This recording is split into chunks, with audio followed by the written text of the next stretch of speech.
open the previous fetch API and we're gonna duplicate this. I'm gonna call this one fetch API and we're gonna add arrow function. Or we're gonna add something like arrow. Then I'm gonna open this into the Visual Studio Code. Then from here we're gonna open the index.html and we're gonna open this with live server. We're gonna click here on go live. And we're going to take this example using the fetch API and we're gonna remove these functions and we're gonna use arrow functions so you can see the before and after using arrow functions and the advantages that you will find when you are working with arrow functions. So first we're gonna start here in the load txt file function. You can see we have function right here. We can remove this and add the arrow function. You can see that we are only passing one parameter, so we can skip the parentheses. And also you can see that this function is only one line, so we can make this only one line like this. You can see that we have a return, so we can also remove that part, and it's going to be the code like this, response, and the arrow functions, response, text. So you can see that this looks more cleaner. So we can remove this console log for the second one, and I'm gonna cut this function, and I'm gonna add the arrow function right here. Again, we can skip these parentheses, and again, since this is only one line, we can remove the curly braces like this, and I'm gonna make this a little bigger so we can see better the whole code. I'm gonna remove this. I think I'm gonna remove that sidebar, and this is going to look, you can see how clean this looks compared to the other version.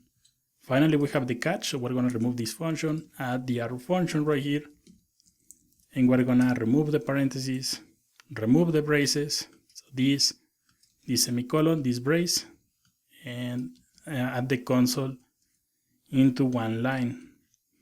So you can see that we finished this with a 4-line code. So let's see if this is working. We're gonna click here on load data, and you can see we have data from a txt file. And you can see that using fetch API and arrow functions, the code is more simplified. So we're gonna continue with this load JSON. We're gonna remove this function, and we're gonna add the arrow function. We can again remove these parentheses. We're only passing one of these arguments. And again, we can remove the braces, the semicolon, the other brace, and add this everything into one line. We're gonna remove also this return because this is going to return this code. So add the parentheses here, and you can see we have something like this. Then we have this one. This one doesn't have, well, it's more than one line, so we're gonna only remove this, add the arrow function, and remove the parentheses. So here we have another function, so we're gonna remove that. We're gonna remove the parentheses, and we're gonna use arrow functions. You can see it's looking nicer. Finally, we have the catch, so we're gonna remove this function. We're gonna remove this also, add the arrow function, remove these parentheses, remove this semicolon, remove this arrow, this brace, and put everything in one line like this. So we're gonna test the second button is going to be this JSON. So click here, and you can see we return the data from employees.json. Finally, the last one is going to be this load rest. So again, we can remove this function, add the arrow function, remove these parentheses, remove this brace, remove this return, put everything in one line, remove the semicolon, remove this brace, and it's going to be like this. Again, we have the same problem in the last one. This doesn't, well, this is more than one line, so we're gonna remove the function, remove the parentheses,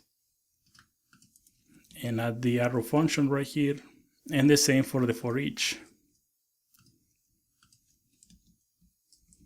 Arrow function like this, and then we have the catch, which is going to be remove this, add the arrow function. We're going to remove also this, semicolon, remove the brace, put everything in one line, and we can save this and click here on load rest. It's going to be JSON API, click, and you can see that this is working.